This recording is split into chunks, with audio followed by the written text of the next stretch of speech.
Hello and welcome to the Martial Arts Chat Podcast 2018, man. What a year. And in that year we've seen Return of the Mac, we've seen two weight champs, we've seen and we've had some amazing guests on, from Sensei Eric Paulson to Jay Heron to John Fitch to Bogdan Roju. The roundtables continue to grow with every episode. We've reached 100 episodes. And it's all thanks to you, the fans. So, as a little thank you, please enjoy some of the best bits from 2018. And I wish you all a Merry Christmas, my friends, and a Happy New Year. God bless, guys. Hello, welcome to the Martial Arts Chat Podcast, and I'm pleased to say joining us at this time is Lee the Butcher Chadwick, Soren the True Viking back, Paddy the Baddie Pimper. I'm going to ask it anyway because we've had him on the podcast a couple of times. Your name always comes up in conversation. You probably know who we're going to say. Brendan Laughlin. Okay, now. Will we ever get to see that Manchester-Liverpool derby, mate? If he wants to step up, he'll get to Manchester-Liverpool derby. I'm quite sick of getting asked about it, to be fair. When it's like, really though, it's not on me, lad. It's not him. Aye. He starts popping up and saying stuff about me when I get a fight confirmed. You know what I mean? He never says nothing when I haven't got an opponent confirmed. He never says nothing when I'm just there. You know what I mean? And we could get negotiations on the go. As soon as I get a fight booked and it's getting put up places, he starts jumping on. Oh, he didn't want to fight me, did he? Because you never fucking asked. Stupid twat. You know what I mean? You're popping up saying stuff now that you know that I've got a fight, and you know that you can't, and that I'm fully booked, so you can't fight me. That's what he does. He does it for publicity. You don't think he wants to fight? You don't think he actually wants it then? No, he doesn't want to fight. Don't fancy it? He doesn't fancy it. He goes on like he fancies it. He doesn't fancy it. He just fancy, I don't mind Brendan, know what I mean? He's a good fighter and he can be sound, and he's not trying to fucking use my name to get fucking publicity. Yeah. But he needs to fucking get Dominic Cruz's balls out of his mouth. You know what I mean? Same fair, mate. I hope it does happen. He even got told he could have done that featherweight tournament, I think. Well, he got told he could have fought for the featherweight belt on Cage Warriors, and then when I do beat back, if he won that belt, we could have a champion versus champion fight. But he's a fucking bitch. Think about it, lad. He goes on like it's me. He tries to tell people it's me who turned it down. Lad, the contract was there. I signed it. I was ready to go after I get it on, and then it all went to fuck. You signed for ACB. You signed a league what fucking promotes fucking slavery and that. Fucking hell. Drop a gang of Russian drug lords, buddy, when I found it instead of stupid cunt. Getting paid his money in euros in a shoebox. The fucking selling. It just makes me want to see it even more. This is tremendous. But you're all for it. You're just waiting for a yes, and it's never happened, right? That's the story. No, just waiting for the yeah, and then there's been occasions where he's just messaged Graham off the blue and being like, "Oh, I'm ready to sign for Cage Warriors. I want to get this Paddy fight done." And then every single time they get it, it's not Graham who stalls the talks. It's Brendan. Brendan's like, "Oh yeah, it's signed. I'll get back to you." And then it doesn't happen. He doesn't get back to him. He just blanks him and then signs to fight some fella who's shit, and then goes on about beating him with a broken arm, even though the fella was shit anyway. But I swear that kid who beat last time with a broken arm, I reckon fucking me 12-year-old nephew would beat him. So you got skills, your nephew, right? No, he's a little fart. That's what I mean. A little bit, lad. He can't even fight, lad. That's how bad that opponent was. Job easy night at the office then for you? Is that fair to say? If you and Brendan then go down? Yeah, I really reckon it'd be easy night at the office for him. He thinks he's fucking... Oh, listen, that lad, he thinks he's got fucking striking like fucking Dwayne Ludwig. Just being there, and TJ's taught all his bits. Got alright striking. Fucking hell, like I said, he's defo got fucking Dominic Cruz's balls in his mouth. That's why he's always there. That's a tremendous way. I've been fucking seen Dominic Cruz with a woman, lad. When we ever seen him holding Brendan's hand. I still want to see this fight, probably more so than ever now after this chat. It's tremendous, mate. Hello and welcome to the Martial Arts Chat Podcast. I'm pleased to say joining us at this time is WBC Muay Thai International Champion, IMTO World Super Welterweight Champion, G.K. Lindsay, Paul the Bear Jew Craig, Darren The Gorilla Till. Bellator MMA fighter John Fitch. After watching such great heights, I will always have massive respect for you, John. The work and sacrifices you make to live the life of a mixed martial artist, nothing short of spectacular. MMA has changed a lot since those days. What changes do you see apart from everyone going WWE style, particularly in the UFC? Yeah, that's probably one of the biggest changes. With that change, it's athleticism over ability, I think, these days. Right. So you're getting a big push on guys who are they're chasing this false meritocracy where they think if they talk trash and they stand up fight, they're gonna excel. Mm-hmm. And I mean, if every single person is doing that, it's hard to really to excel.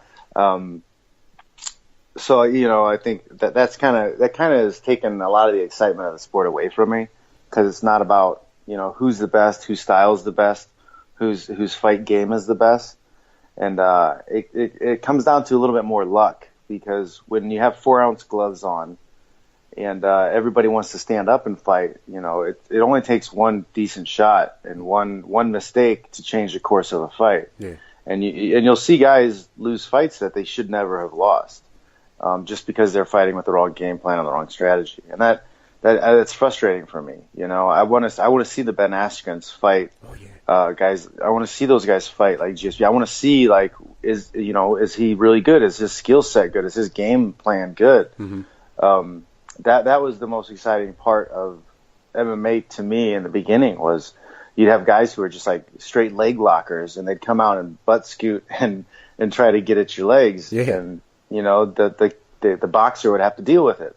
Yeah. And I thought that was more exciting than the leg locker coming out and boxing. Yeah. It's almost like not even back in the day, as recently as a couple of years ago. It was always particularly with the UFC, I guess, but there was great stories to be told, and you didn't need to embellish the narrative. Whereas now everyone is turning the volume up, and the trash talking is, for most of the guys, is awful. Like, you can see they're not really comfortable with it, and to me it's just cringy. It turns me off. You feel the same? No, I mean it's definitely pro wrestling without the predetermined outcomes. Sure. Yeah. So it's not as good because you can't have the guys who know how to do the mic skills. The guys who have the mic skills, they don't always win. Yeah. So like in pro wrestling, the guys who make the crowd pop and the guys who can use the mic the right way and cut a promo, those guys that can have them win the matches, or they keep giving them matches, but they can't do that in MMA. And I think there's nefarious reasons for that. I think that benefits the promoters because it's a higher turnover rate. Sure. You can get rid of your fighters sooner, and if the fighters don't stick around as long, they don't win as many fights, you don't have to pay them as much. That's right. Yeah, it puts the company more in a controlled environment. It's probably beneficial to them, mate. Yes, it controls their what they have to pay out. It keeps them in a certain range of pay. Yeah, definitely. I don't know if you're familiar with this chap, but not the person asking the question, but who he's talking about. But I'll ask it anyway. He's a good friend of the show. Matthew Penny asks to John Fitch, what do you think about Aaron Chalmers competing at Bellator 200 in his 4th MMA fight? I don't know if you're familiar with that. I'm not familiar with Aaron. Aaron Chalmers was a chap who was on Geordie Shore, which is like England's version of Jersey Shore, and is now competing in Bellator. Well, I mean, he's using one platform to get some notoriety and push himself up into a better place to make more money for himself. Good on him for being upward mobile and flexible, and good luck to him. Just make sure he doesn't step into the welterweight division, and then he's got that bad style up matchup. That stylistic matchup, yeah. That's it, mate. Hello and welcome to the Martial Arts Chat Podcast. I'm pleased to say joining us at this time is Mark the Hand of God Beer, Nathan Hughes, Scottish Hit Squad's own Neil Laird, The Hunger, Keir Harvey. You don't have the Dynamite Kid, Keir Harvey? You don't have anything, you're just Keir Harvey? You don't like any of the nicknames? I've got like a kind of unofficial one, which Go is on. The Hunger. Keir the Hunger Harvey. I saw that. It's like, it's like, no, the official one, but it's, I don't know. I saw some people like it. Who was it? Chris Bungard, I'm sure, put that the day. The Hunger. He likes it. So what's the story? Why is it The Hunger? What's the crack with that? Oh, because it was when like I first started training. Uh-huh. I just had like a sheer hunger to compete straight There away. you go. There you go. Like I wanted in just to do anything, a fight, a grappling competition, anything, and then it came from that. It came with the hunger, Harvey.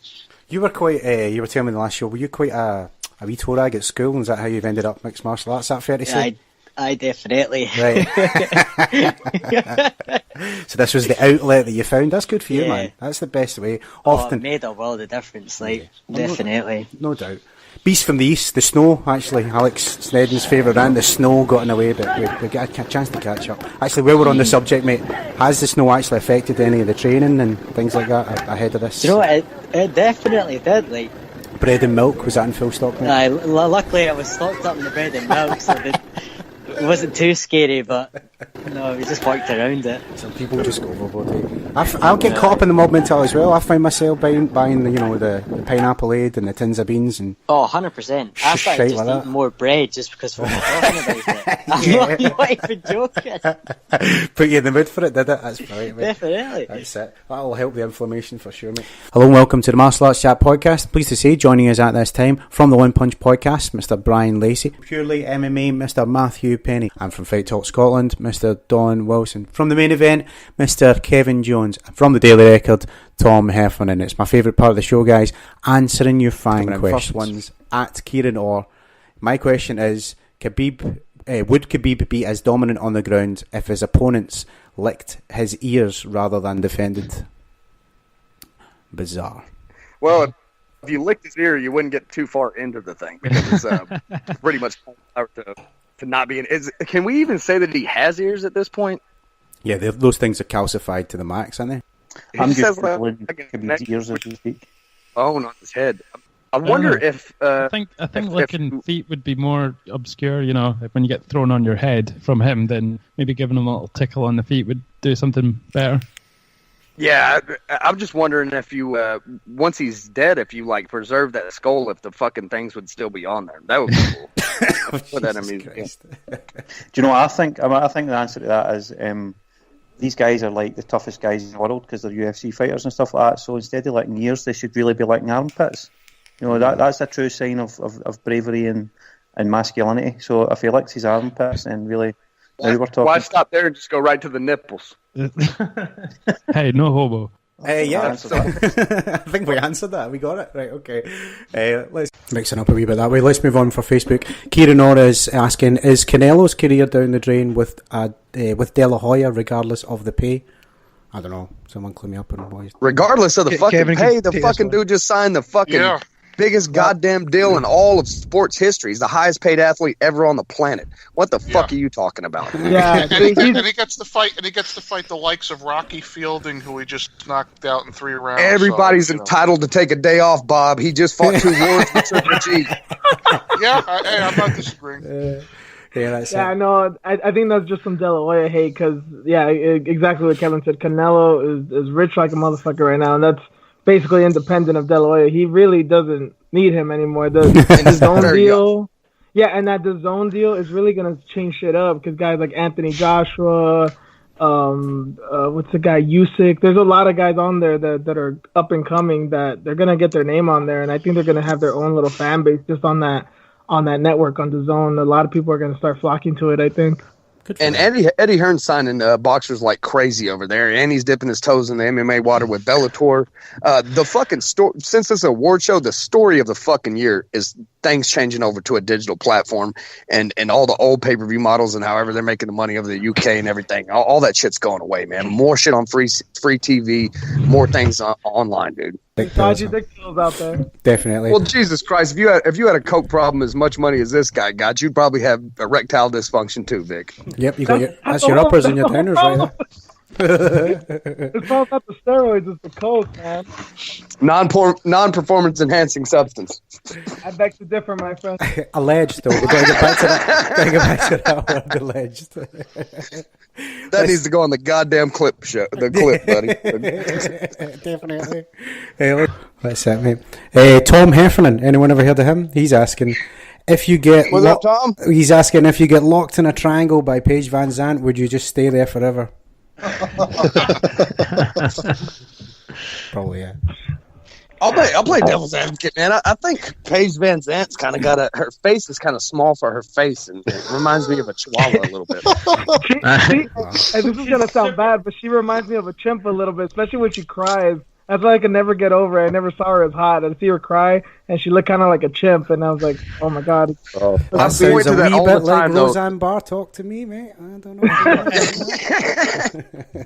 I'd work my way back into closed guard. Now that he should get one of the awards for saying that. Yeah, I think this whole show. Best response. Let's go to at Brian_Hines. How does John Jones sleep at night knowing he's so wrong? Just kidding. Trick question. He doesn't sleep at night. He's up all night twerking on Boogie Sugar. Boom, roasted. Thanks, mate. Fuck you. Okay, I'll just move on. At APD97. Down like that. I'm not even answering that. Do you think this legend decision is a good idea? Bigger gloves, 3-minute rounds? I don't know what that means. What's a legend's decision? Anyone? Is that like the over 35s? I guess. He must be talking about boxing. I don't know. I don't know. I don't know. Is it like a Masters for MMA? Bigger gloves, 3-minute rounds? I don't know what he's talking about. Is that not what Bellator is? They do. What I'd really like to point out on anything that has to do with gloves, they're never going to have fingertips on them, and you're always going to have eye pokes. This is just the nature of what we're watching. Yes. Tyrone actually got quite a few eye pokes in. I don't know if you saw, but when Till was on the ground, I think Woodley got pulled up on it a couple of times. When he was posturing up, he had his fingers like deep into Till's like eyes and face. Ouch! It was quite bad. I think he did it a couple of times. He got pulled up on it once, but he did it a fair few times. I spotted that straight away. I was like, ooh, because a lot of people had to go at DC for the eye pokes on Miocic. All right. If you don't want to get eye poked on the ground, don't end up on the ground and move your face. If you don't, you know what I mean? Yeah, no, I agree. No, I totally agree. Fair enough, mate. At Elf for Elf, who do you guys want to see headline in Madison Square Garden? Tyrone Woodley versus Nate Diaz. Really? Nate Diaz? Well, throwing it out there. I don't know, man. GSP, I don't know, man. I'd like to see. It's obviously not going to be Connor. I mean, it's not going to be. Who would I want to see? Shit, man. I kind of want to see this Brock Lesnar fucking DC fiasco, dude. I mean, there's a lot of fights I want to see. What are we gonna see? No fucking idea. What are we gonna see? Not Tyrone Woodley. They're not putting him on that fucking card. Dana White's not throwing him that bone. He got fight the night. It's almost a reward. It's almost a reward to be put on the main event of MSG. So Tyrone won't be given that. I think. Actually, I don't know. If GSP can be brought back and persuaded to be back, but who would he go against? I mean, and the thing is with GSP, it's like we have no idea what the fuck's going on with him. And Dana White said that he doesn't want GSP coming up in for these one-off fights, and which, I mean, beggars can't be choosers if you ask me, but Dana White is not a fucking rational guy, and he's still still running things over there.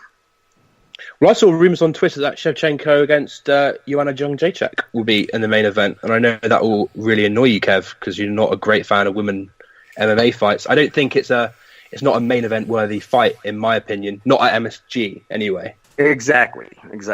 Maybe John Jones' return against someone? No. John Jones, Gustafsson, right?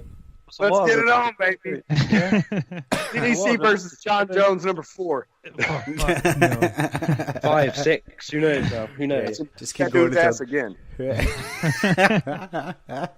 That's my official answer. There you go. That's who he wants to see. Let's move on. At Lord Keno, told you Woodley would do it. Don't let dislike blind you. Till will be back though at £185. He showed good grit to survive that onslaught. A filled out frame at middleweight will be much healthier for his performance. Needs to sort out that chin up bullshit though. I think it really comes down to what weight he fights next is the dollar sign.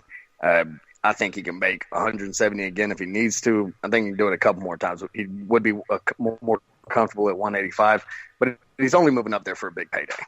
He ain't interested in going up there and fighting somebody who's not a name are not going to bring that payday or not a title fight. So I see him fighting at 170 pounds again. Okay, at face fail for off, Cardi B versus Nicki Minaj. There's your headliner from Madison Square Garden. Who you got? Nicki Minaj with that big ass. It's got to be right. She's just going to jump on her with the twerk and twerk all over her. That could be our special move, our finisher. Yeah, man. We'll get a women's input since it's the 100th show. Baby, who's going to win Cardi B? John, can we hear from you? Nicki Minaj. Oh, I'm going Minaj all the way by Stinkface. Mr. Socko. Mr. Socko. Making an appearance. She used to be a stripper, man. I bet she's gotten a few scraps in that stripper locker room. Yeah. Oh, fuck, I never you gotta thought protect that. your money when you're a stripper. Yeah. And your life, I guess, as well, so she'll be good at fighting. Good head movement. And I think she was in the Bloods. I think she was a member of the some blood game. He's probably bringing some homies with her. Sounds about right. Makes sense. At MMA Bet Fights, UFC 228 with very little promo turned out to be a great card, and here was me burning my Nikes all week. Thanks, mate. Yeah. Question. It's just throwing this. I don't know if I'm touching the Nike thing, but they call them memes or me. I call them memes. It's a picture with memes on the internet. Memes over here in my house, but this Colin Kaepernick thing is spawning for everybody else are hilarious, man. It's probably the best thing to happen to the internet. Probably not a good idea to burn your tennis shoes. I don't know. That's just me. I'm pretty fond of all my pairs of shoes. What was the first fucking part of the question? Oh, I don't think it was a question, but more of a statement. I live in this state, and I wasn't excited about the card. I had zero plans to go out and attend these fights. And as John Boy said earlier, man, the fucking card delivered, dude. There was names throughout, not on the main card for some strange reason, but there was names that people are interested in. A lot of Texas guys that have done well, and they all delivered, man. It was awesome. Yeah, I think I've been with John in Glasgow, and I think even I said to him, this card is it didn't have much promotion. All the promotion was on Till, but when you look down that card, there was some big names in there. Even Diego Sanchez early prelims on UFC Fight Pass, and that fight was insane because I was awake for that bit. And it always is. His fights always are. Yeah. Why the fuck you win them on the main card? Yeah, I know. It's incredible. So, yeah, the card on the whole, I bet the pay-per-view buys won't be great, but that's a different conversation, really. Yeah, it seems like they've only got themselves to blame if they're not promoting it. You know, the sales are not going to be the same. 100%. Every video I saw, every promo video I saw was Till in Liverpool, Till training, Till doing this, Till doing that. For a while, I completely forgot who was even in the co-main when Montana was well and still on the card. I didn't even know who the co-main was because everything was on Till. Putting a stateside opinion on it too, as far as a co-main event, I think that not a lot of people know who Nika Montano is. I don't watch that show anymore. I haven't for years. A lot of people don't. I've never seen her fight before. So, I mean, I think the draw on that was Shevchenko. And it was just that was a bad pick for a co-main event anyways. And you got to foresee things like this happening when things get canceled up. It wouldn't have been a bad fight to elevate maybe to the co-main event status. And as far as the Darren Till thing, man, people over here, a lot of people don't know who this guy is, man. He has zero casual fan exposure. And I felt like the promotion from our side of the pond, it needed to be all Till. And then we've talked about the fact that Dana White has a penis envy towards Tyron Woodley, and he's not trying to throw him bone any damn way. No. I think what speaks volume as well is did anybody notice how miserable Dana White looked when Tyron won? He didn't do the press conference, nothing. Yeah, exactly. He left straight afterwards, and he put the belt around his waist and buggered off. That's hilarious. That's absolutely hilarious seeing his face. And there's actually another picture as well. Tyrone locking in the submission, and you saw Dana's face in one angle. I need to see that. He looked like he was going to cry. Like, it was amazing. And like a couple of days before the fight, he was taking digs already at Tyrone. He was saying, he's had plenty of room to promote himself and make the money, but he just doesn't want to play ball, supposedly. You know, I don't know how true that is. He does seem a little paranoid at times, I guess, Tyrone, and that doesn't lend itself well. Yeah, he's to, ultra to making defensive money. on any subject to do himself. I think we've got Don Wilson on us with us at this time. Don, are you there, mate? No, I thought I had Don. Oh well, you can hear us, but he can't speak. It's a great night for technical difficulties. We'll move on. At Connor Morgan 69, Jessica Andrade definitely on the juice. That little Brazilian, no woman hits that hard. Again, it's not a question. Good point. Good point. Okay. We'll skip over that one. Let's go to the next one. At _beat8, Wiz Khalifa Woodley single drops next week. Who else doesn't give a fuck? Me, to be honest. I don't know even who that is. I have no fucking idea what you're talking about. You're not winning the boxing gloves. He totally avoided. Did you see Tyrone totally avoided the question from Joe twice when it was, what do you want to do after this? Who do you want to fight? And he just had nothing to say, and then he brought up his single completely randomly. he's been a... Yeah, that was a strange one. Absolutely tremendous. Let's move on to Facebook questions.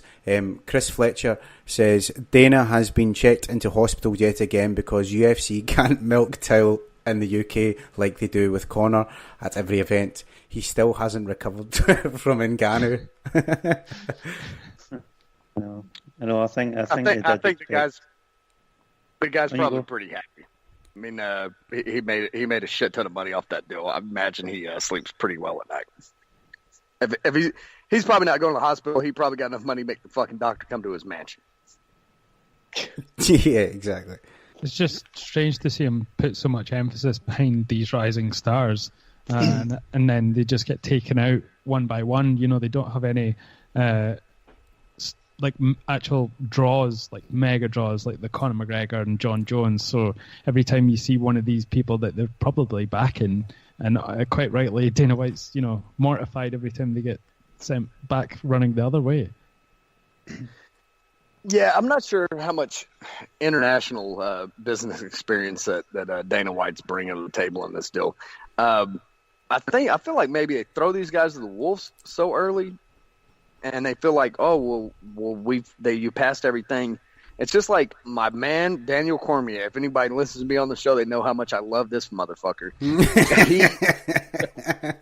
he did say something very smart, and you know, props to Daniel Cormier on his commentary. I actually really enjoy him as a commentator, as strange as that is.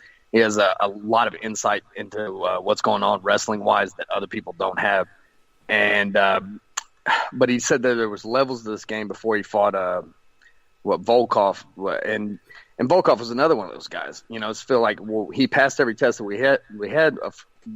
He has a good chance of dethroning these champions. When you get to this level, man, it's a totally different level. So that's what I think it's all. I think as well they put too much emphasis on somebody that's undefeated. You know, are we still on? Yeah, yes, man. sir. Oh, yeah. Sorry, it went very quiet there. I thought I had cut off.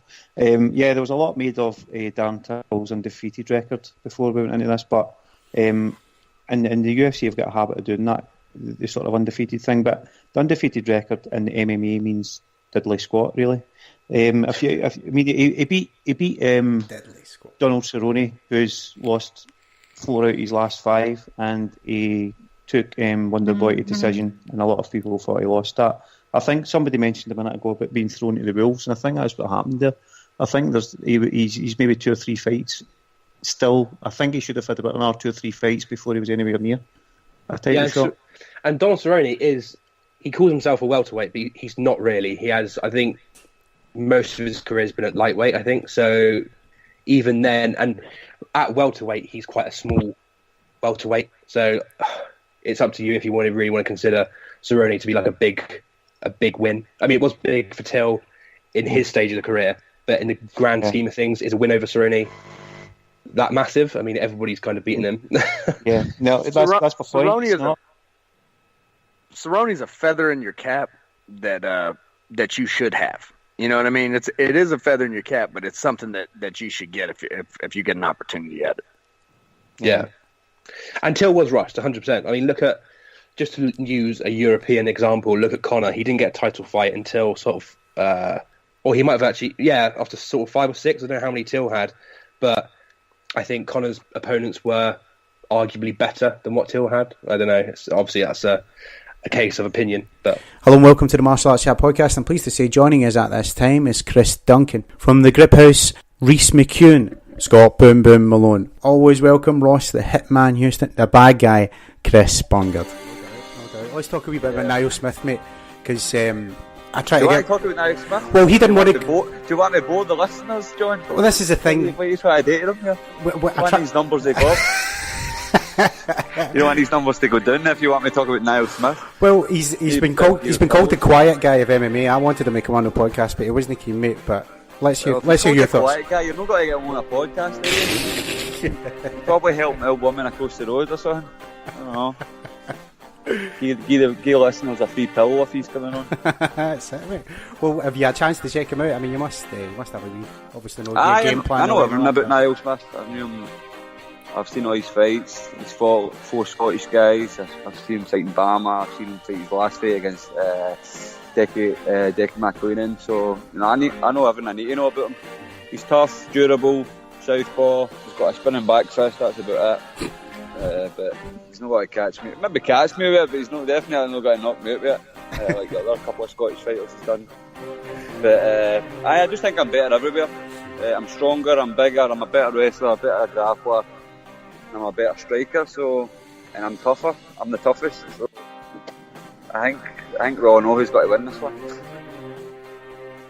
Hello and welcome to the Martial Arts Chat podcast. I'm pleased to say joining us at this time, absolute pleasure, Sensei Eric Paulson. Eric, how are you, sir? Have you seen this video? Sorry, my ADD's playing up. Have you seen this video of Matt Serra sitting on a guy in a restaurant in full mount? I just saw it yesterday. It's funny. It's perfect. That's what jiu-jitsu's for. Yeah, he's restraining him. He's not doing anything but just holding him down. Oh, yeah, it's perfect. That's exactly what it's for. It's for an a-hole in a restaurant that's it's an insubordinate that's picking a fight, and it's up to you to take the guy down and sit on him. Yeah, in the middle of the main course. Well, I don't know. Yeah, but the problem was the security. He was being a dick. He was going to go crazy. That's why he just sat on him. Yeah, exactly. At least he's being a nice guy, but it probably was just... That's a public service. That's a job a hero does. That's something that's very heroic and brave. So God bless Matt Serra for that. Could have just smacked the shit out of him if we wanted, or worse. Good for him. Yeah, but you're better off just the guy's mouthing on, maybe slapping him a little bit, or covering his mouth, or just smothering with your weight. I love those little videos you do. What's it you do? I would climb to the high mount. Yeah, honk his nose. A couple times, make him crap himself. Yeah, I saw you do those drills. You give him a wet willy when you're in high mount and stuff. I don't really care for that so much, but also the chin choke. You put your chin in their eye socket. Oh, nasty. That works really well when they're mouthing off. That'd be IBUGJF. I could get away with that, I'm sure. No, actually, I taught the figure 4 choke, the reverse katagatame. You step over the head, they wipe your leg, and then you weave your arm around. Yeah, so and then 4. But I teach the nose pinch. Nose pinch is hilarious. You're choking with your chest, your nose, and that guy got disqualified in the jiu-jitsu. Wait, was Chad the guy who was the stunt double for Brandon Lee and the Crow? Yes, and the Crow. Right. What's your thoughts there? On what? Oh, sorry, I'm ADD's playing up again. It's just, the set, the Crow, was it a fake bullet? I mean, dark, very dark. Yeah. I think it was cursed. I felt, because I was on the set, and it felt cursed to me. Were you close to Brandon? Did you know much? Yes, I did. Yeah. And can I tell you something? Sure, another thing is, if you look at the Joker and look at the Crow, they have the same face. Interesting. Look at Heath Ledger. Yeah. Look at Brandon. They became their character, and was the character.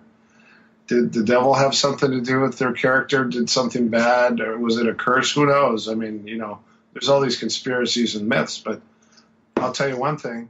Jason Momoa is thinking about doing the Crow 2, the next Crow. Yeah. And I wouldn't play that character. Even what's his name? What's the actor? Jack Nicholson. Jack Nicholson told Heath Ledger, "Don't become that person." Don't become that character. Don't fly too close to the sun, right? Yeah, so that was it. And I don't know, you look at that character and it's like kind of a crazy character. It's crazy. Yeah. Yeah. And there was death involved. Sad, I would say one thing, I would never play that part because from 2 deaths that occurred, that would be it. You know, after Brandon died, I went to the beach. I went to Catalina Island, and I was getting ready for a fight because his death was our first day of fight training. Chad and my first day of fight training for our first pro fight. And I remember after Brandon passed, his picture was on the cover of People magazine. I got it, and I went to Catalina Island for the weekend. And I said a prayer for Brandon, and I went to sleep on the beach, and he came to me in my dream and said, "Don't worry, Eric, I'm fine. I'm with my dad." And it was so real. I was like, holy crap, that was real. Hello, I'm John Boy McElroy. Welcome to Martial Arts Chat Podcast, and we're speaking with former MMA fighter and now famous movie star with Denzel Washington himself, Jay Haron. Jay, how you doing, mate? The first time I think I saw you compete, it was actually, forgive me, man, it was well into your MMA career. It was the KO Jason High. Back in the day. Yeah, that was a good one. I had a nice payday, and it was a cool story. Mike Tyson was in the house for that because he's a big Fedor Emelianenko fan, and I was supposed to fight earlier in the night, but for time reason, they pushed my fight to after Emelianenko's fight, which I was the real main event. I'm kidding, but they pushed my fight till then. And Mike was still in the house, and he saw my fight. And like a week later, I saw him back in Vegas, and he was like, "Hey, man, I saw you fight. Great job." So that was a pretty cool highlight of my career. That tops it off. And you're from New York as well, right? I mean, born and raised, definitely a Tyson fan growing up, man. And incredible. What a night Never that was, thought he'd man. watch me fight. That's amazing, and they were all out as well, man. That card was packed. Like, it was the first card I watched that wasn't UFC. I mean, there was like, who did you have? Fedor, Arlovsky, Josh Barnett. I want to say was on that card as well. And Josh Barnett, Vitor Belfort. Vitor, that's right. Fuck, man. Man, I mean, they put a lot of money into it too, production wise. The weigh-ins was cool. They had that band singing "Mother," you know, that's rock song. Remember that? That was pretty intense. It was awesome. Classic night. Happy to be a part of that. Definitely, you were king of the mountain that night. Sad they only had 2-3 shows, but you know it's cool to be on one of them. Yeah, well, that's it. You can definitely say that. Let's start with your Else for Elf, who asks you, how would Denzel do in a real fight? Actually, he's been boxing for 30 years, so he knows how to move. And he did all the fight scene too. So I was really impressed with him. You know, he knows how to move. He knows his characters, which is incredible. He brought my level up in the scene because he's just that good of an actor. Yeah, I mean, he knows his stuff, man. He trains.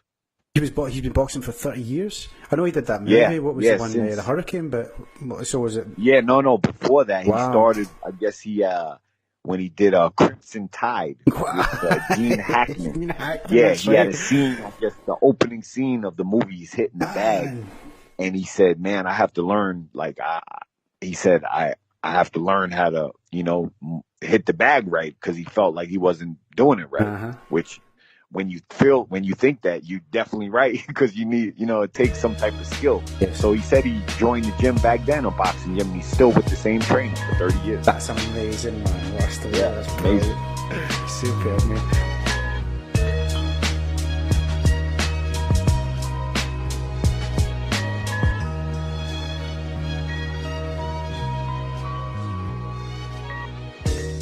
Change your heart.